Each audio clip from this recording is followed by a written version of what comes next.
Caminando en la Fe, un espacio donde meditamos en la palabra de Dios en forma muy sencilla, con la sana doctrina, para seguir creciendo en este camino de la fe y conocer este legado de amor que Dios nos ha dado a través de su palabra, la Biblia.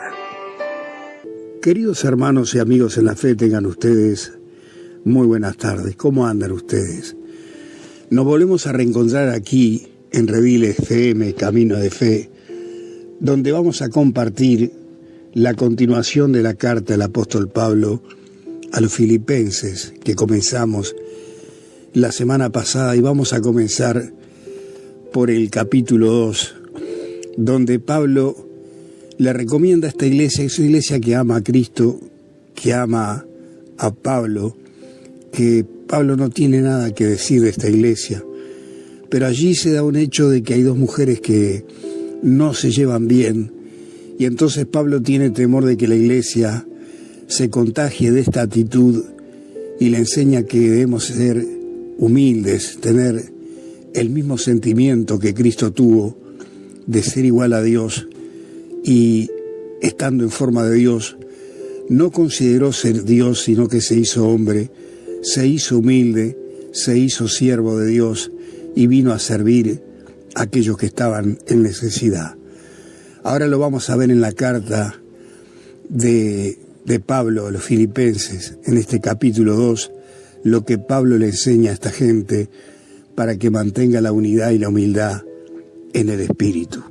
Dice el capítulo 2 de esta carta del apóstol Pablo a los filipenses: por tanto, si hay alguna consolación en Cristo, si algún consuelo de amor, si alguna comunión del espíritu, si algún afecto entrañable, si alguna misericordia, completad mi gozo sintiendo lo mismo, teniendo el mismo amor, unánimes, sintiendo una misma cosa. Nada hagáis por contienda o por vanagloria, antes bien con humildad, estimando a cada uno a los demás como superiores a él mismo, no mirando cada uno por lo suyo propio, sino cada cual también por lo de los otros. Haya pues en vosotros este sentir que hubo también en Cristo Jesús, el cual, siendo en forma de Dios, no estimó el ser igual a Dios como cosa a que aferrarse, sino que se despojó a sí mismo tomando forma de siervo y hecho semejante a los hombres, y estando en condición de hombre, se humilló a sí mismo, haciéndose obediente hasta la muerte y muerte de cruz, por lo cual Dios también le exaltó hasta lo sumo y le dio un nombre que es sobre todo nombre, para que en el nombre de Jesucristo se doble toda rodilla de los que están en los cielos, en la tierra y debajo de la tierra, y toda lengua confiese que Jesucristo es el Señor, para gloria de Dios Padre. Ahora vamos a continuar. Aquí Pablo dice a esta gente que mantenga la unidad y la humildad. Es una iglesia llena de fe y de amor, pero allí se da una situación que después vamos a ver, de dos mujeres que no se hablan, y Pablo tiene miedo o temor de que toda la congregación se contagie, por decirlo de alguna forma, con estas actitudes de estas dos mujeres que no se hablaban, porque seguramente había mucha diferencia entre ellas. Y entonces dice Pablo que nadie se sienta superior a nadie, y Pablo dice: si hay alguna consolación, si hay un consuelo de amor, si hay comunión en el Espíritu. Esto no es una pregunta, sino una afirmación, diciéndole en otras palabras: ustedes ya que han experimentado la presencia del Espíritu Santo y el fruto del Espíritu, que es amor, fe, gozo, paz, humildad, templanza, mansedumbre, dominio propio. Bueno, ustedes lean en Gálatas 5, dice Pablo: ejerzan este amor, esta humildad, con todo el corazón, unidos, siendo una misma cosa todos juntos, nada de separación, no separarse, no dividirse, no buscar cada uno su propio interés, porque la iglesia es el cuerpo de Cristo y tenemos que estar unidos a Él. Dice Pablo, nada hagan por vanagloria, antes bien con humildad, estimando cada uno a los demás como superiores a Él, no mirando cada uno por lo suyo propio, sino cada cual también por lo de los otros. Y nos cita el ejemplo de nuestro Señor Jesucristo. Pablo llama a la gente para que quiera servir al Señor, lo haga con humildad, amando al Señor y amando a los hermanos, y para el bien de los hermanos.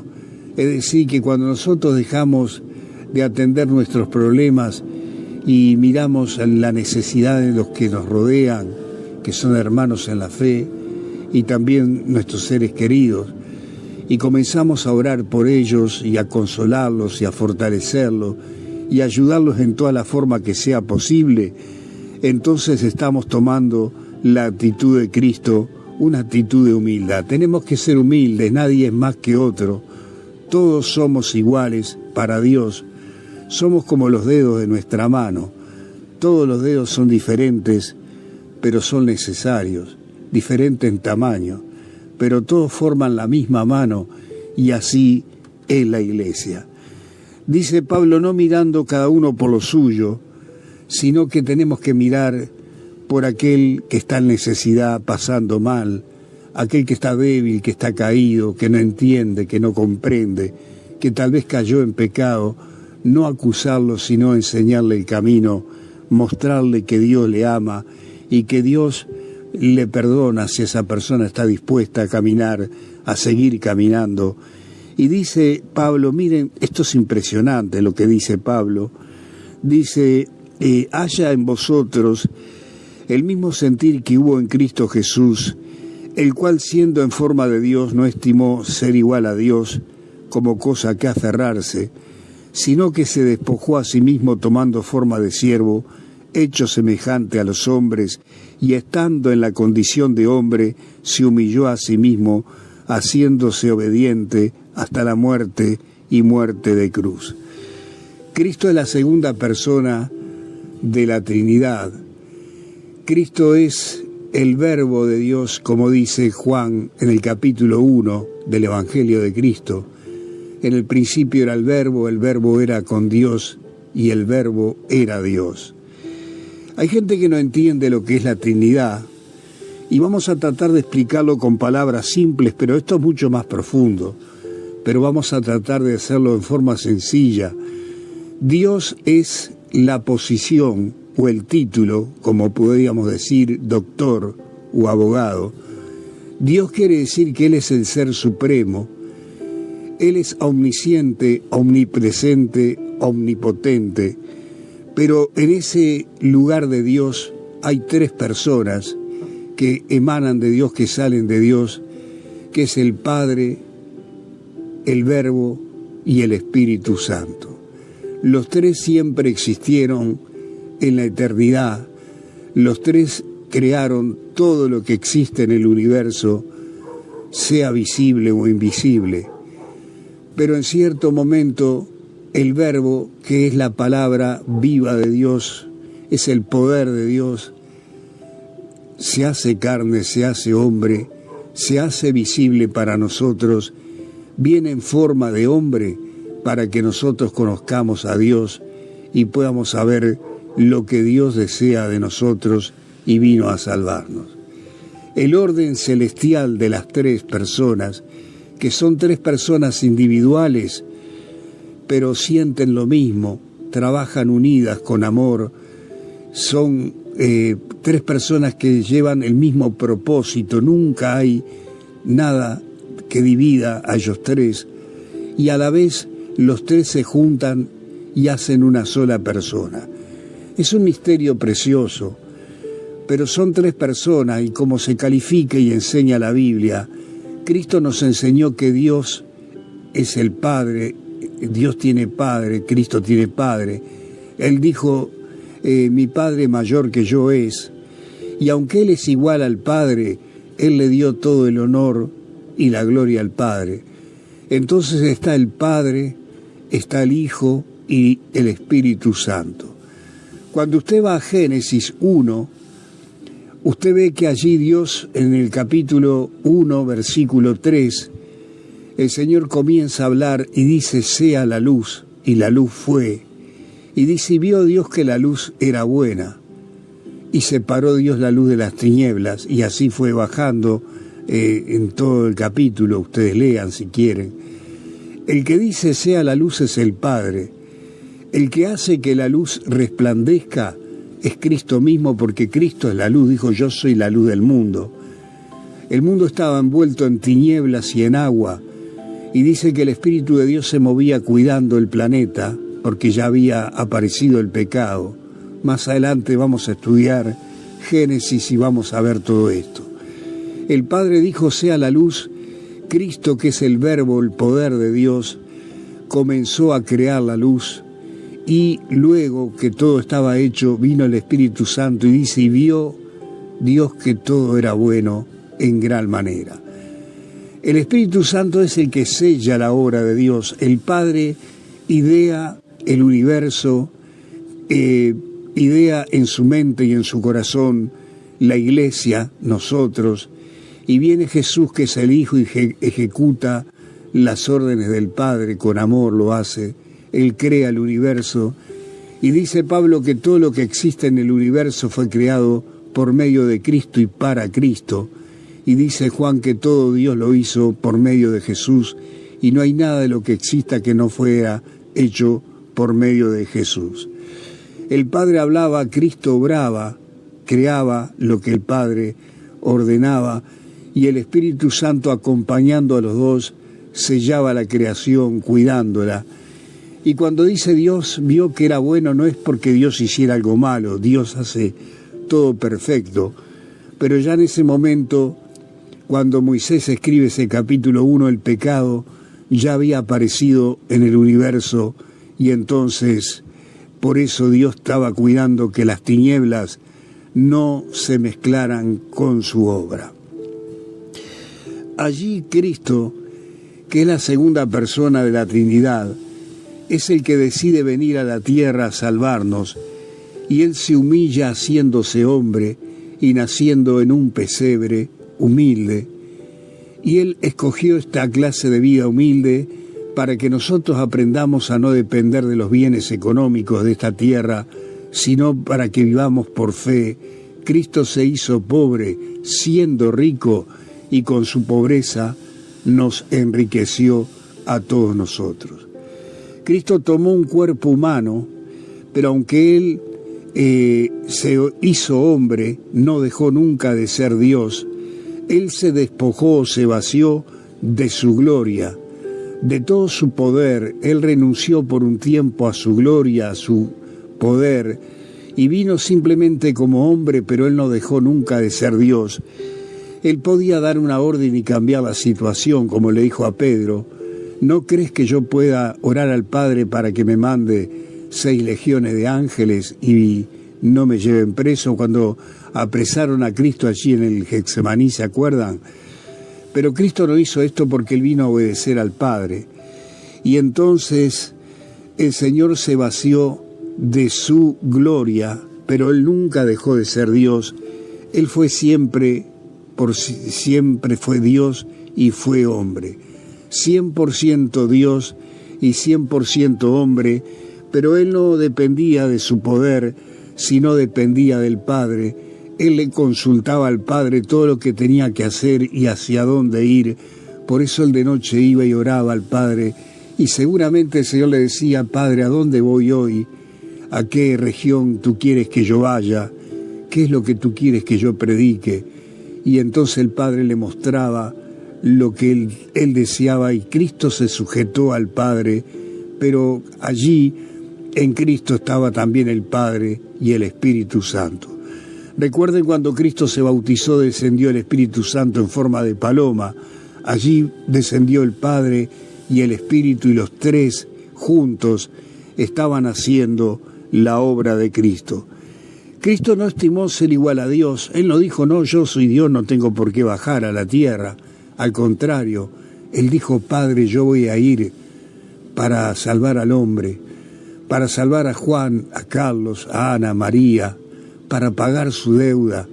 Yo voy a morir en aquella cruz, voy a pagar esa deuda, los voy a reconciliar contigo, y así ellos puedan creer en ti y estar en tu presencia.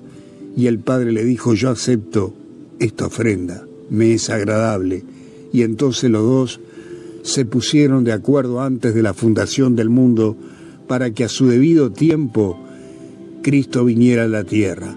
Cristo tomó un cuerpo que es el cuerpo que ideó Dios en el principio para el hombre, pero para su Hijo, porque dice Pablo que el que tenía que venir era el Hijo. Y entonces Dios, cuando ideó el cuerpo nuestro, lo ideó pensando en nosotros, pero también primeramente en Cristo, que es el que iba a tomar forma humana. Cristo se hizo hombre, se humilló, se hizo siervo. Siervo es aquel que está al servicio, haciendo la voluntad de otro, y Cristo se hizo siervo de Dios, no de los hombres. Él sirvió a la humanidad. Él dijo: yo no vine para ser servido, sino para servir, pero él obedecía solamente al Padre, y él hacía todo lo que el Padre le mandaba. Pero aunque él vino a servir, él no se hizo siervo del hombre, sino solamente de Dios. Y dice que estando en condición de hombre se humilló a sí mismo, haciéndose obediente, y obediente hasta la muerte, y muerte de cruz. La cruz en aquel tiempo, y creo que en todos los tiempos, era lo más degradable. Allí morían los criminales más despreciados de la humanidad, por decirlo de alguna forma. Allí aquellos que morían en aquella cruz eran despreciados, eran la peor calaña, como se dice ahora, y Cristo se hizo vil por nosotros para ocupar nuestro lugar, para que tú, ni yo, ni tú, tuviéramos que ser condenados eternamente. Qué grande es el amor de Dios. Sin querer ofender a nadie, a veces preguntamos si algún representante de los gobiernos dejaría su puesto de gloria y de honor y se iría a vivir junto a los campesinos en el campo, a vivir en una chocita, en un ranchito, en una casita humilde, no sé cómo se dice en su país, y trabajar con ellos y pasar las necesidades que ellos pasan, estar junto a ellos para darles una mano y para ayudar a esa gente que está en necesidad. Creo que nadie se despojaría de lo que ha logrado, pero Cristo sí se despojó de todo lo de él.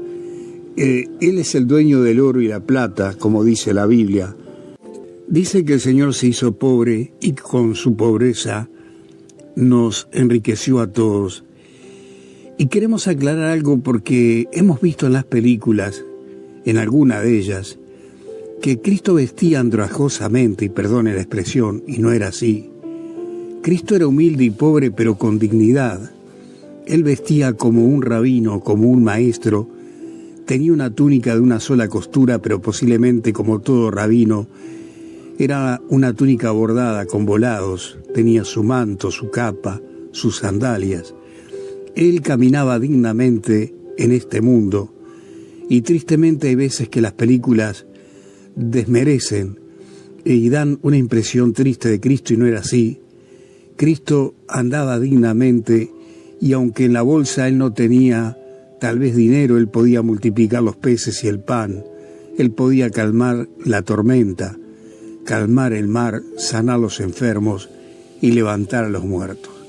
Tanto es así que los fariseos le reconocían como rabí o como maestro, y esto era por la autoridad y el poder y la sabiduría de Cristo, pero también Cristo en su pobreza estaba vestido elegantemente, pero él se hizo pobre para enseñarnos que no tenemos que depender de los bienes materiales, sino depender del Señor. Como él dijo, las aves de los cielos tienen nidos y las zorras cuevas, pero el Hijo del Hombre no tiene donde recostar su cabeza.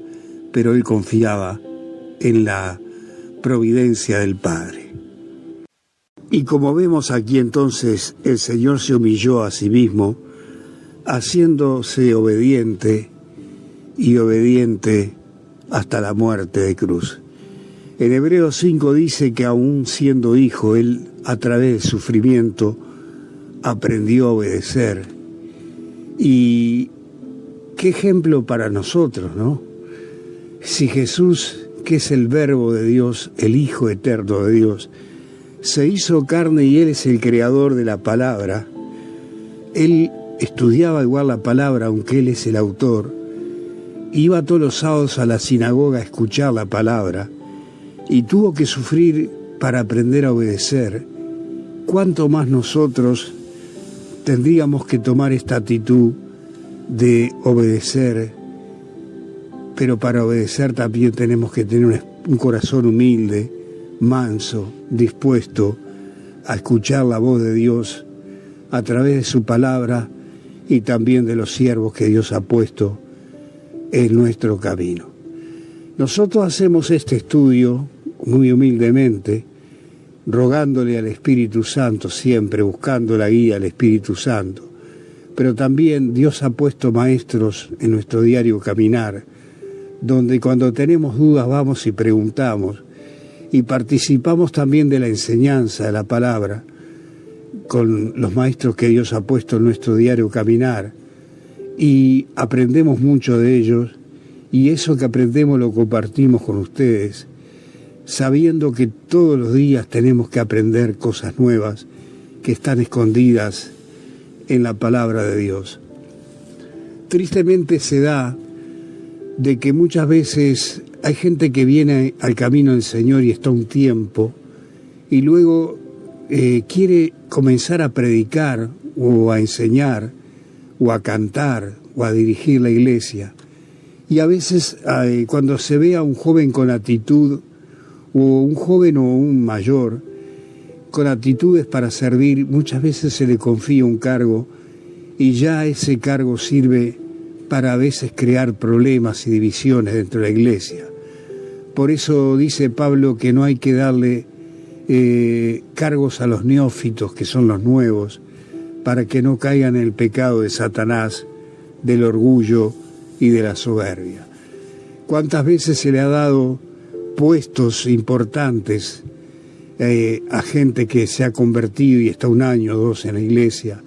Y muchas veces esa gente se ensalza, ya quiere hacer las cosas a su manera, y cuando ve que no puede lograr lo que desea, entonces él se va y arrastra gente nueva, neófitos o gente que conoce poco la palabra, los arrastra hacia una nueva iglesia que ellos desean formar, y esto cae en desgracia, porque esa persona que se va en rebeldía contra el pastor que Dios puso, siempre va a caer y va a fracasar, y aquellos hermanos que le siguen las pisadas van a sufrir también las consecuencias. Cuando usted sienta el deseo de servir al Señor, el Señor siempre le va a colocar deseos para que usted haga algo. Lo primero que tenemos que hacer es orar, colocar en las manos del Señor todo lo que sentimos y también consultar con nuestras autoridades en la iglesia y decir que tenemos deseo de servir y dejar que Dios haga la obra, orar y esperar, orar y confiar, orar y esperar, porque mientras vamos orando y esperando, entonces vamos aprendiendo cosas que Dios nos va a enseñar y vamos a aprender a poder llevar esa obra que Dios ha puesto en sus manos y que nos quiere colocar algo en nuestras manos. Nos va a preparar como preparó al rey David por medio del sufrimiento, de la persecución, lo templó para que él sea un rey conforme al corazón de Dios. Muchas veces queremos empezar a predicar o a cantar o a enseñar o a hacer algo y nos enojamos con los pastores, nos vamos, llevamos gente nueva que no tiene mucha sabiduría, que no entiende nada. Por eso dice Pablo que no seamos como niños fluctuantes. Esta gente se lleva a los niños fluctuantes y entonces las consecuencias son terribles. La mejor forma es orar y esperar. Y cuando el siervo de Dios venga y te diga el pastor, hermano, ¿usted no quiere ayudarnos en esta tarea? ¿O usted no quiere participar en un anexo, una célula, ayudando a traer una meditación, una palabra? ¿Usted no quiere abrir un anexo en su casa o una célula para predicar y a usted ayuda a predicar? Cuando Dios viene por medio de su siervo, el pastor o algún líder que es anciano, y nos plantea esta situación, entonces es Dios que nos está abriendo las puertas, pero jamás quieramos hacer las cosas a nuestra manera, jamás quieramos levantarnos con la autoridad, contra la autoridad que Dios ha puesto en la iglesia, porque eso no es de Dios, sino es de Satanás. Si Dios realmente nos llamó a servirle, Él va a abrir las puertas, Él va a crear las condiciones y Él va a suplir todos los medios para que pueda eso llevarse a cabo.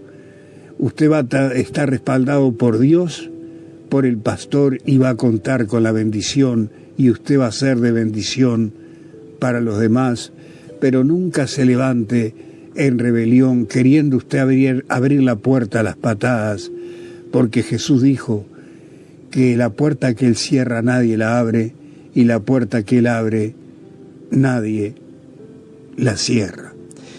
Jesús, siendo Dios, se humilló, se sujetó a un cuerpo, fue obedientemente a la cruz, y Él llegó un momento que allí en el Getsemaní dijo: Padre, si es posible, pasa esta copa de mí. Él allí estaba enfrentado al reino de las tinieblas, y claro que Él en la carne tal vez sentía ese estremecimiento. No tenía miedo Jesús porque Él sabía a qué venía, pero tal vez le estremecía porque, como ya dijimos en otro momento, Cristo iba a tener que cargar con toda nuestra inmundicia, todo nuestro pecado, y Él es santo, puro, limpio. Iba a tener que cargar con toda nuestra inmundicia y nuestro pecado. Él se iba a hacer maldición por causa nuestra, y todo eso le afectaba, y sabía también que en cierto momento esa amorosa comunión junto al Padre se iba a ver quebrada, interrumpida, por unos minutos, por alguna hora, no sabemos cuánto fue. Por eso Él dijo: Dios mío, ¿por qué me has desamparado? Porque esa comunión de amor que había entre el Padre y el Hijo se vio afectada por nuestro pecado, porque Dios le dio la espalda a su Hijo en ese momento, porque no soporta el pecado.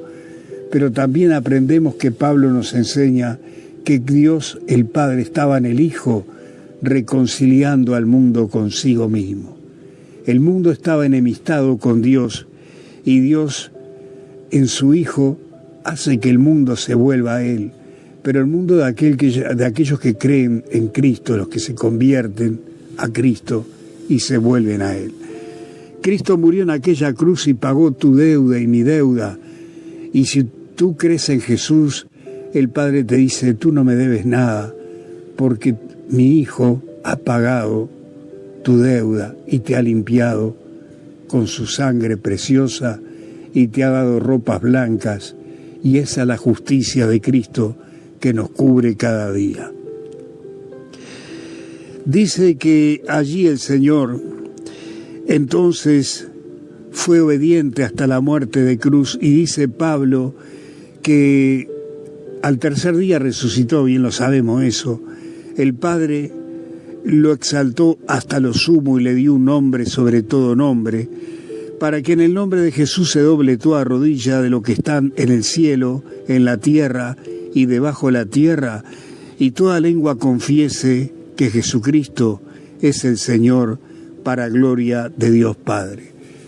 Cristo hoy ocupa el lugar más alto de todo el universo.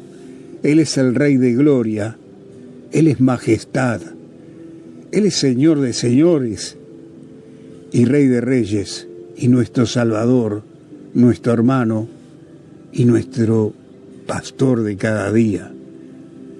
Y si hacemos la voluntad de Él, también somos sus amigos.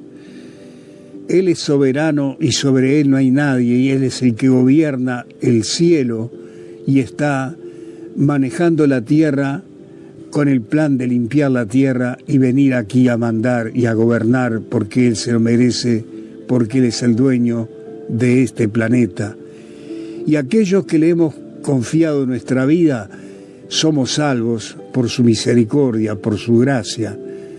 Pero aquellos que le rechazan hoy, que no quieren saber nada del Señor hoy, un día van a tener que doblar la rodilla y tener que confesar que Cristo es el Señor, que es Dios. Aquellos que se burlan de Él, que se mofan de Él, van a tener que reconocer, no solo los que están vivos, sino los que están en el infierno, también van a tener que arrodillarse delante de Cristo.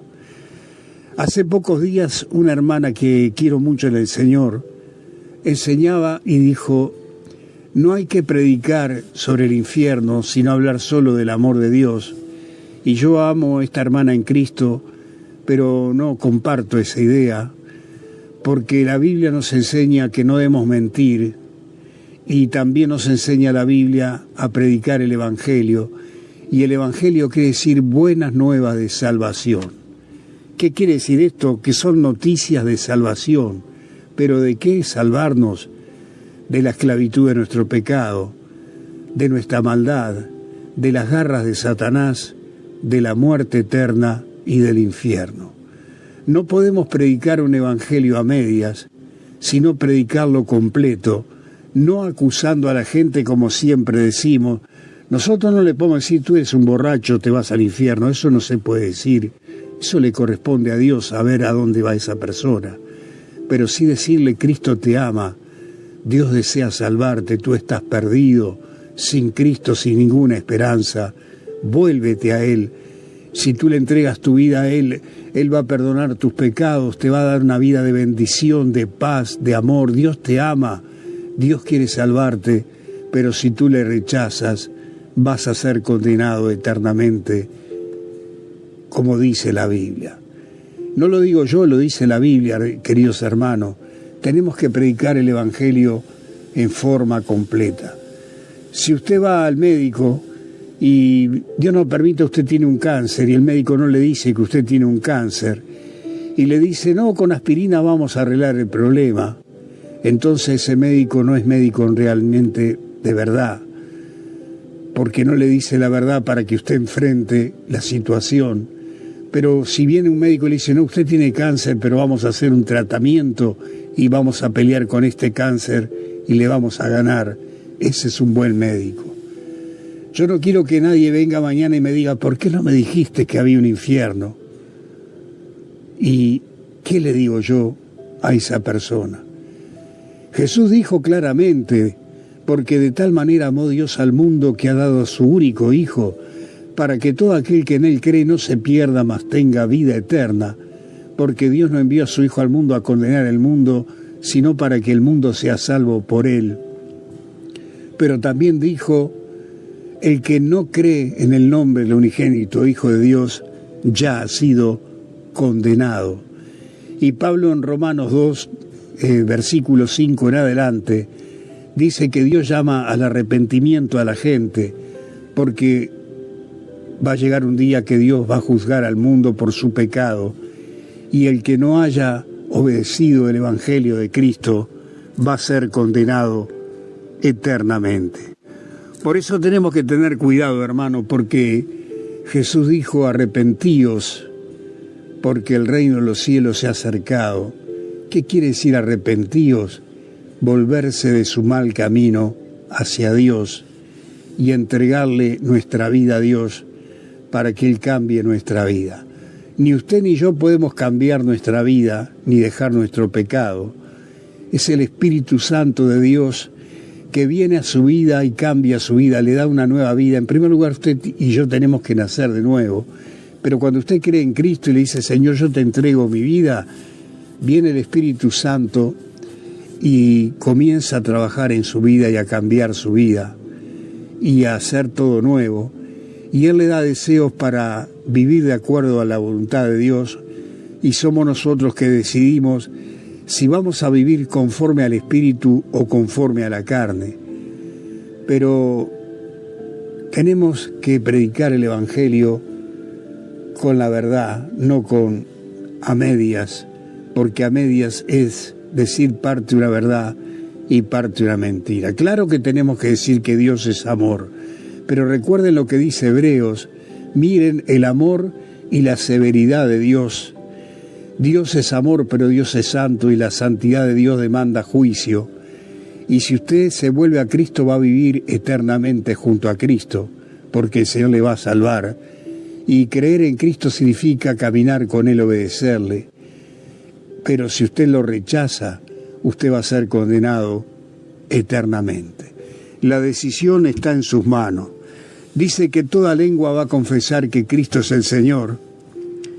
Y dice en el versículo 12 de este capítulo 2 de Filipenses: por tanto, amados míos, como siempre habéis obedecido, no como en mi presencia solamente, sino mucho más ahora en mi ausencia, ocupaos de vuestra salvación con temor y temblor, porque Dios es el que en vosotros produce así el querer como el hacer por su buena obra.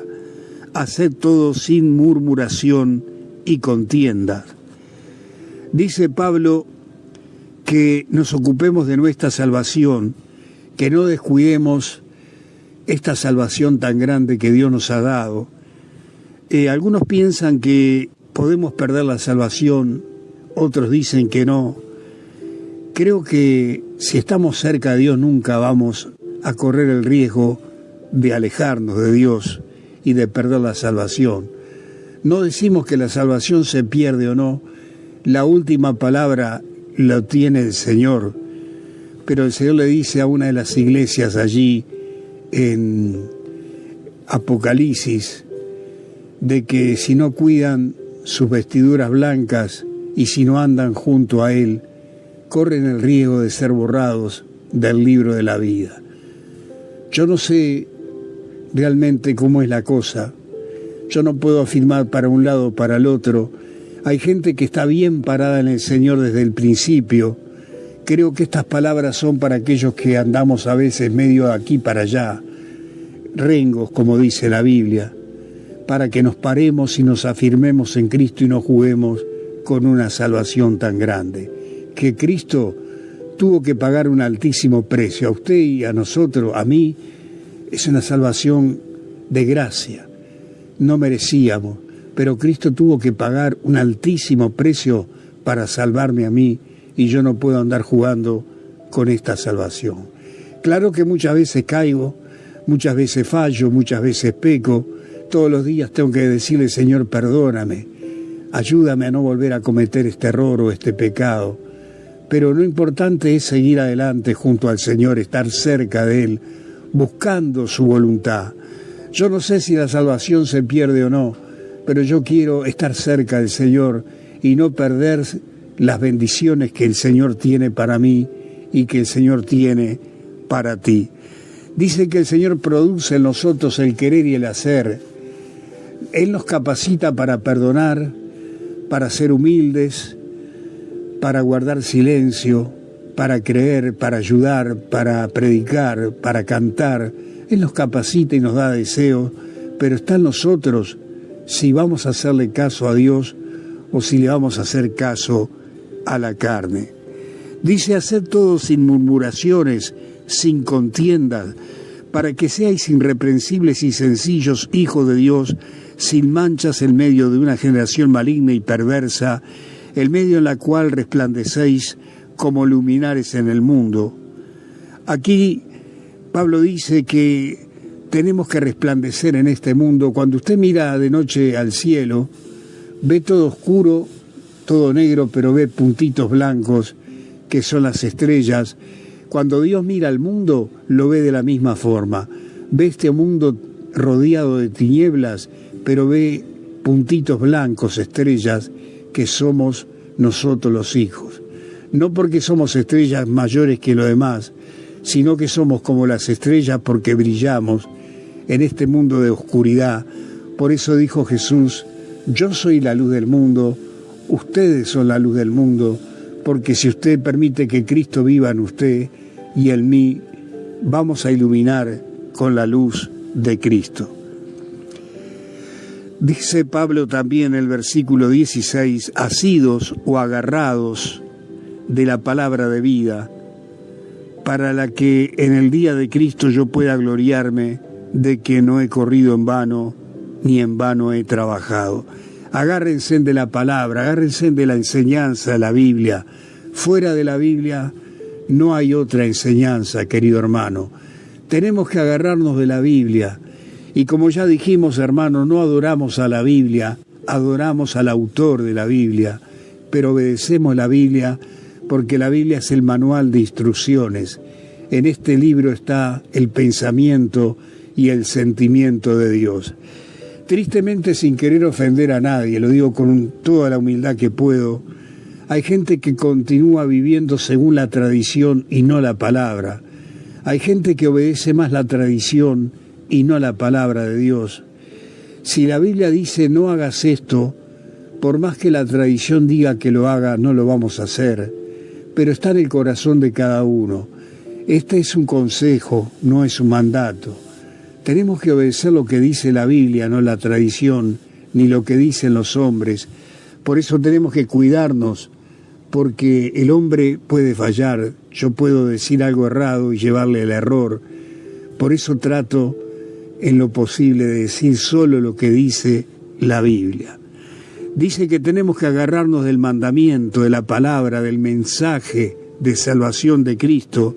Y dice Pablo también, para que cuando llegue el momento, dice Pablo, de el Señor, pueda él gloriarse en el tribunal de Cristo. Va a haber un tribunal donde cuando la iglesia sea raptada, sea llevada al cielo, va a haber el tribunal de Cristo, donde Cristo va a mirar todo lo que es nuestra vida, nos va a juzgar, pero no para condenarnos, sino que Él nos va a dar muchas veces recompensas por lo que sufrimos, por las pruebas que soportamos por amor a Él, y también hay galardones y recompensas por haber orado, por haber intercedido, por haber predicado a la gente boca a boca, o también cuando somos fieles en un ministerio que Dios nos da.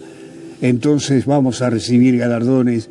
Y Pablo dice que él no va a ser avergonzado, porque si las iglesias que él plantó están bien paradas, él cumplió con su tarea de enseñar la verdad con claridad, y él desea que en el día que Cristo juzgue, la iglesia no para condenación, la iglesia es para salvación, ese juicio santo de Dios, es para acomodar todo lo que está mal y para enseñarnos realmente lo que Dios desea que vivamos en el cielo.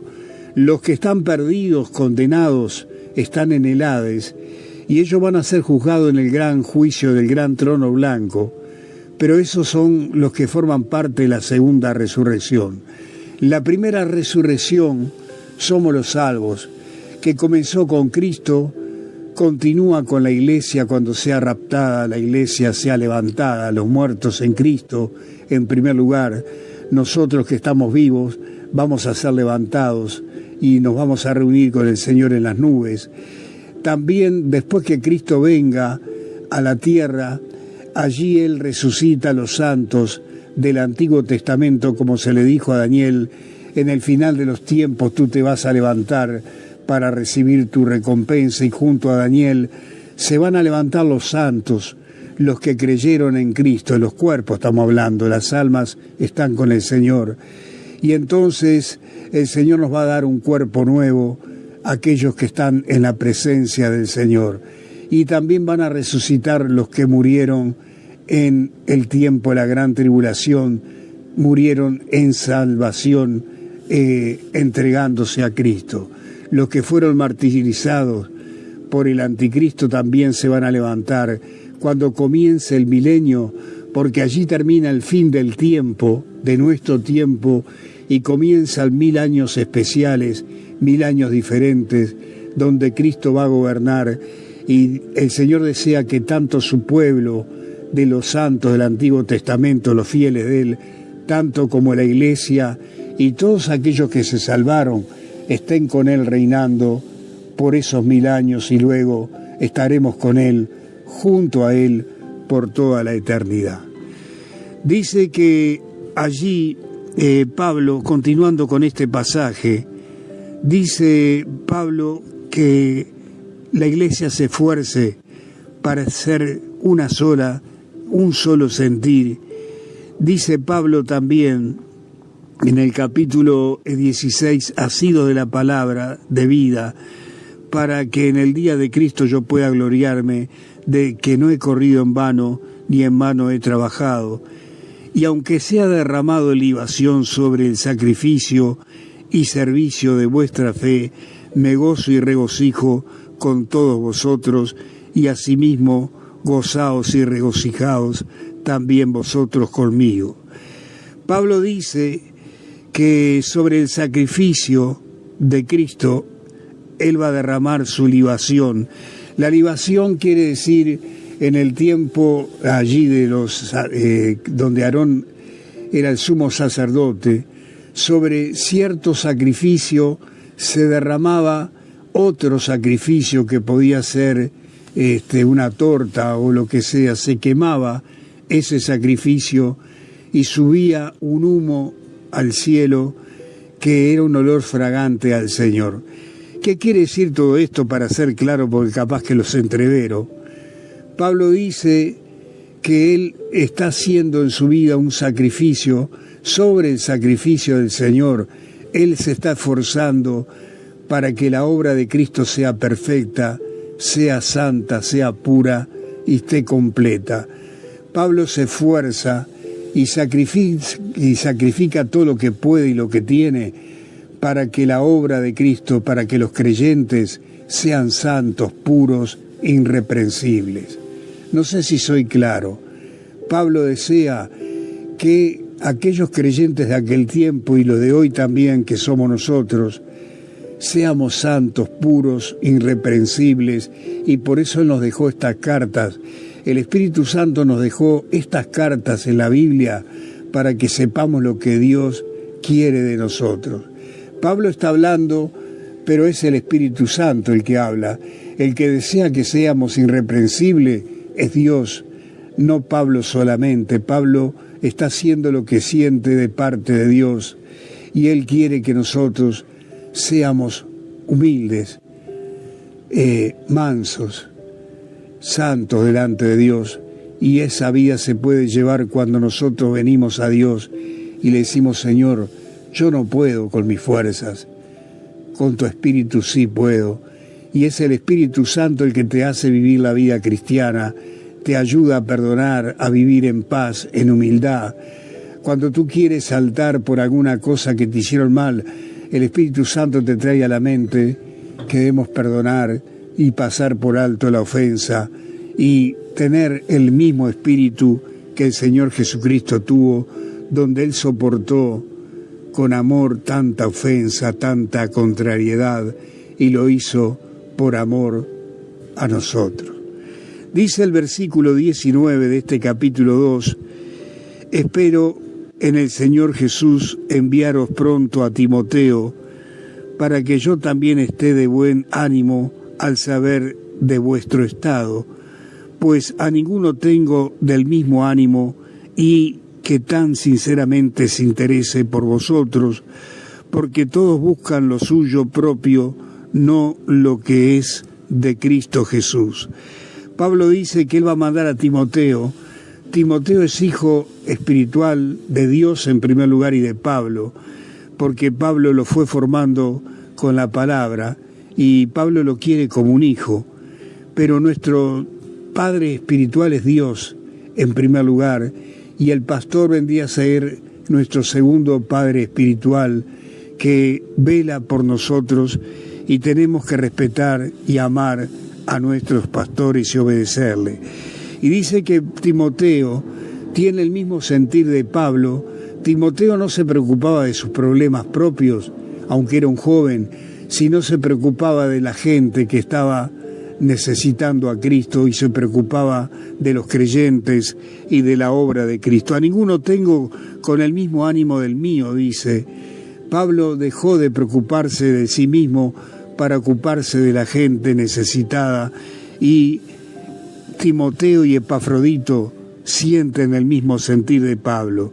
Dice Pablo en el versículo 21, porque todos buscan lo suyo propio y no lo que es de Cristo Jesús. Esta es una triste realidad que vemos, que hay muchos que predican o tienen una obra, pero no se preocupan de las ovejas de Cristo, no se preocupan de aquellos por quien Cristo murió. Si se dejan de congregar, la gente no van a buscarla y a preguntarle por qué, porque hay muchos que no quieren congregarse porque no quieren nada con Dios, pero ojo que hay otra gente que no se congrega por problemas de salud, de dinero, o porque tiene la mente atada y no comprende la palabra. En la tarea del pastor o del líder o del maestro es orar para que la gente pueda entender la palabra de Dios. Satanás tiene atada la mente de la gente, y no, cuando oramos no tenemos que decir Señor salva a fulano de tal, sino Señor ábrele la mente. Yo abro la mente, desato el nudo que Satanás ató en el nombre de Cristo, desato esa mente para que fulano de tal le resplandezca el Evangelio y esa persona pueda escoger salvarse por medio de ti.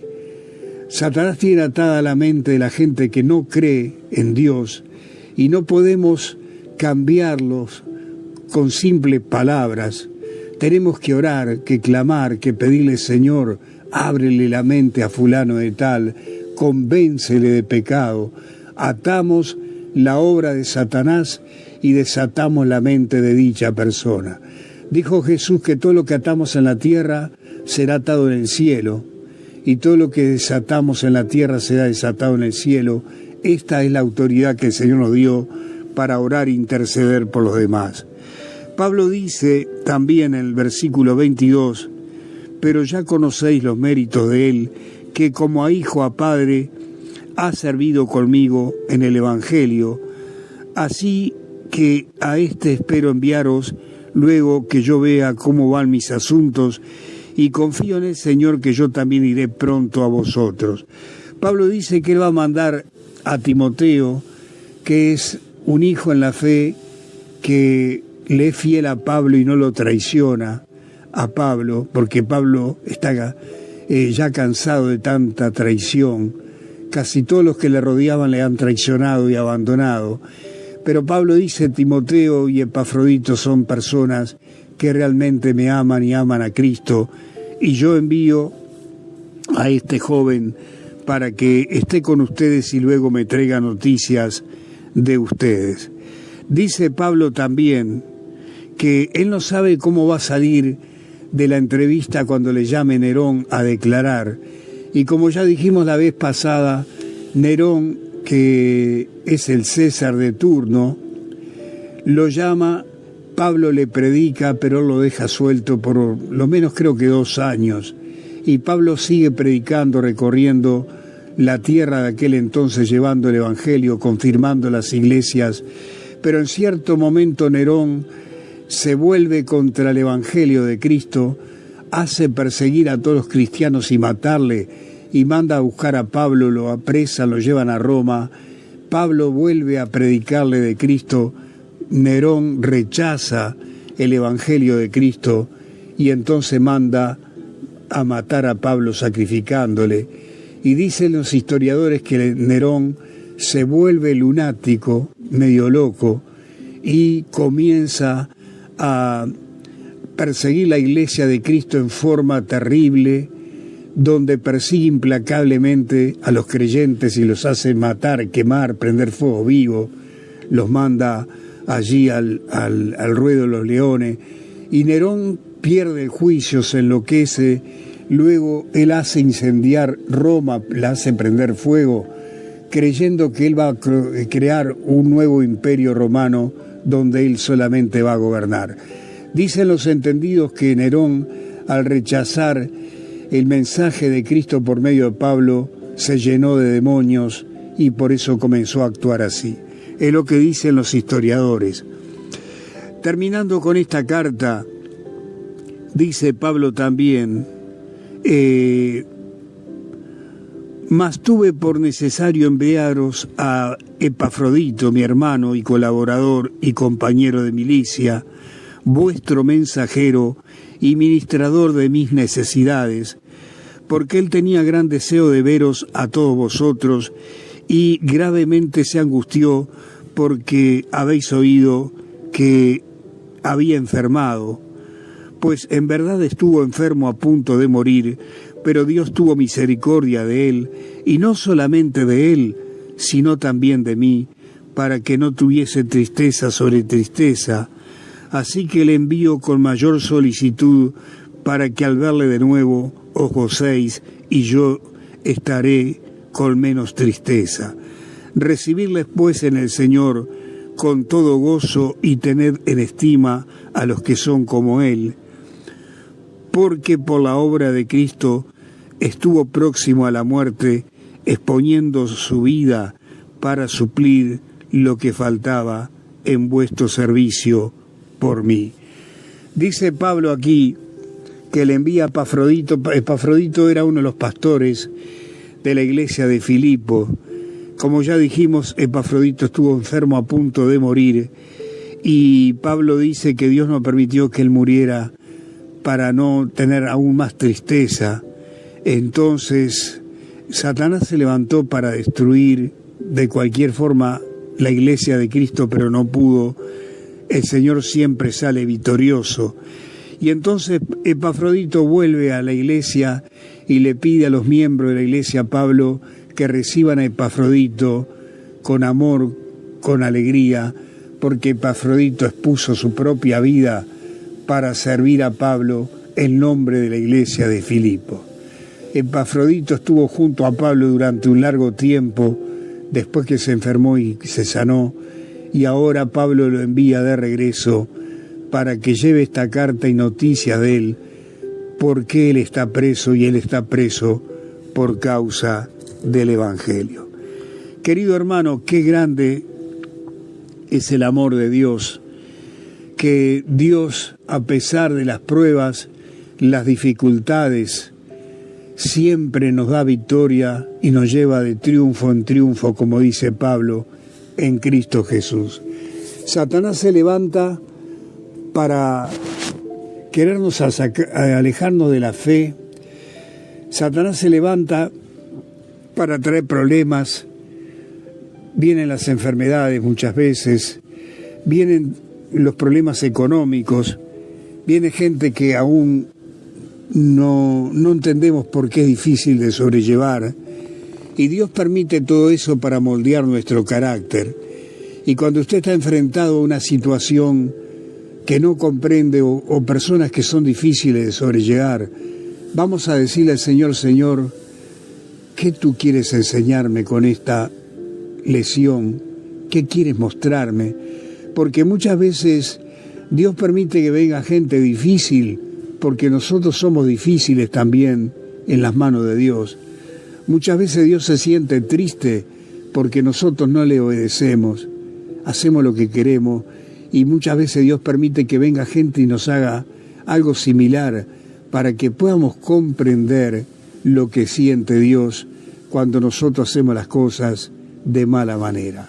No es revancha, ojo, es una enseñanza que Dios nos permite ver en los demás nuestros propios errores y defectos.